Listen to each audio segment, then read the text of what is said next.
دوستو، ایک دن ایک سائل بڑی امیدیں لے کر حضرت نظام الدین رحمۃ اللہ تعالیٰ علیہ کے پاس آیا۔ حضرت کے پاس اس وقت سوائے اللہ کے نام کے کچھ نہ تھا۔ سائل کو خالی ہاتھ واپس کرنا انہیں اچھا نہ لگا، چنانچہ اپنے جوتے انہوں نے اس سائل کو دے دیے۔ سائل چل دیا۔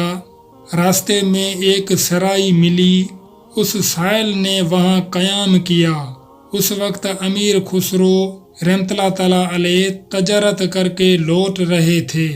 خوب کمایا تھا، تمام مال و اسباب ساتھ تھا۔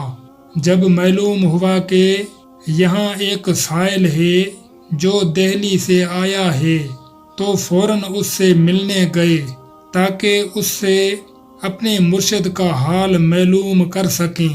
اس نے اپنی محرومی کی داستان سنائی۔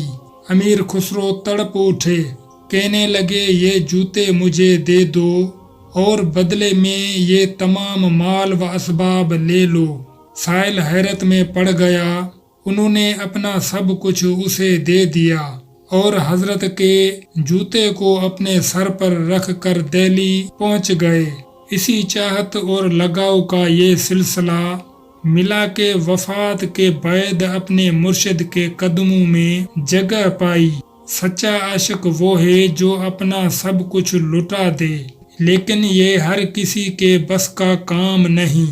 جگر مراد آبادی نے ٹھیک ہی کہا ہے، یہ عشق نہیں آساں، بس اتنا سمجھ لیجئے، ایک آگ کا دریا ہے اور ڈوب کے جانا ہے۔